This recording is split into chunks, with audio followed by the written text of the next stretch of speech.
మూగబోయిన వెన్నెల జెండా కోసమే కంకణం, మాట రాని మౌనమిదే. ఆ పాట విని ఉంటారు. మాట రాకున్నా మనసు ఉందన్న అన్న ముగ్గురు మూగ అక్క చెల్లెళ్ళు వెన్నెల జెండా కోసం జెండా ఎగిరితే దాన్ని మురిపంగా చూడాలనే తపన కాదు తపస్సు, తప్పలేదు. జెండా మురిపాన్ని తీర్చుకున్నారు మూగ అమ్మాయిలు.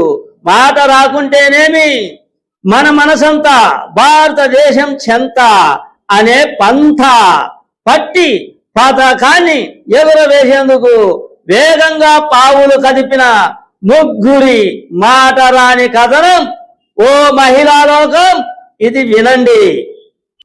నమస్తే, మీ సీనియర్ జర్నలిస్ట్ దేరంగుల కృష్ణయ్య. ఈరోజు ప్రధాన అంశం స్వాతంత్ర దినోత్సవం 80వ స్వాతంత్ర దినోత్సవం సందర్భంగా నా రామరాజ్యం ఛానల్ తరఫున నా శ్రేయోభిలాషులకు మిత్రులకు, నా ఛానల్ సబ్స్క్రైబ్ చేసుకున్నటువంటి వారికి, నా ఛానల్ చూసి లైక్ షేర్ చేస్తున్న వారందరికీ, నా ఛానల్ అభిమానులకు ఈ స్వతంత్ర దినోత్సవ శుభాకాంక్షలు తెలుపుకుంటూ నేను ఒక విశ్లేషణ చేయదలిచా.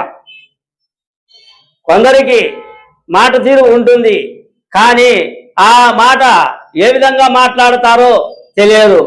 కొందరికి చెడ్డ మాటలు వస్తాయి, మరికొందరికి బూతు మాటలు వస్తాయి, మరికొందరికి మంచి మాటలు వస్తాయి.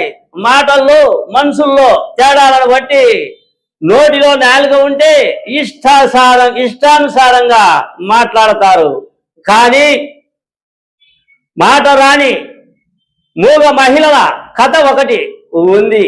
ఆ మాట రాని మూగ మహిళల కథ ఏమిటి అంటే, జమ్మూ కాశ్మీర్ నందు అక్కడ దాదాపు 90 జనాభాలో 90 మంది వినరు, అంటే చెవుడు, అటు తర్వాత మాటలు రావు. ఆ గ్రామంలో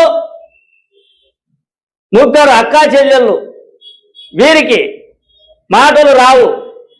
ముగ్గురు అక్కా చెల్లెళ్ళు మూగవారే, కానీ దేశభక్తి, దేశం మీద అభిమానం, దేశం మీద మనం అభిమానాన్ని చాటి చెప్పాలి.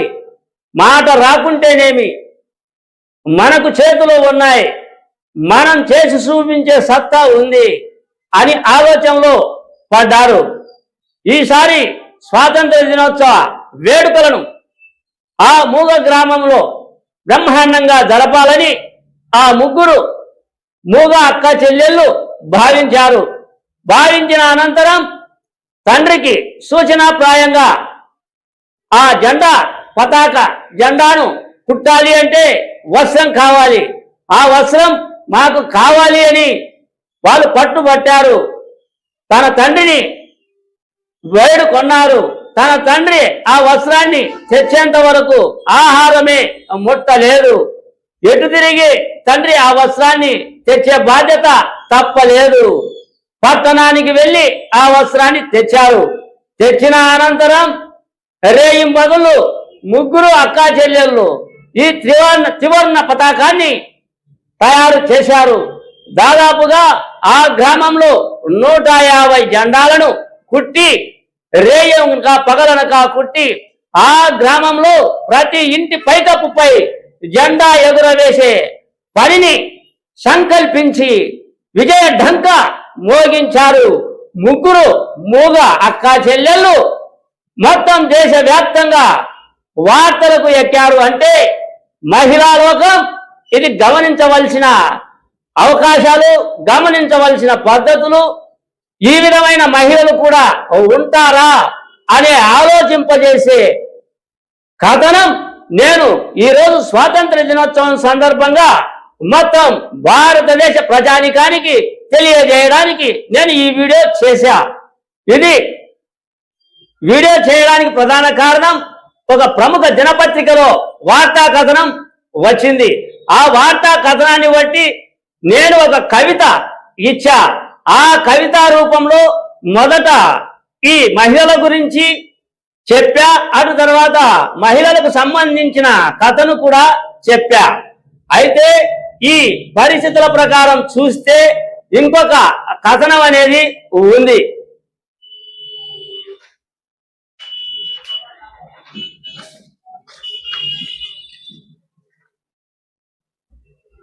హర్ ఘర్ తిరంగా, మూగ మహిళల అంతరంగంగా, అందరి చూపు పడంగా, త్రివర్ణ పతాకం ఎగరంగా, దేశభక్తి చాటంగా, మాటలు రాని మహిళలు మాటలు నిలబెట్టుకోగా, మాటలు వచ్చే వాళ్లకు ఒక్కసారి ఆలోచింప చేయగా. ఇది ఆ మూగ అక్క చెల్లెళ్ళ యొక్క దేశభక్తి చాటేందుకు నా ఓ చిన్న ప్రయత్నం.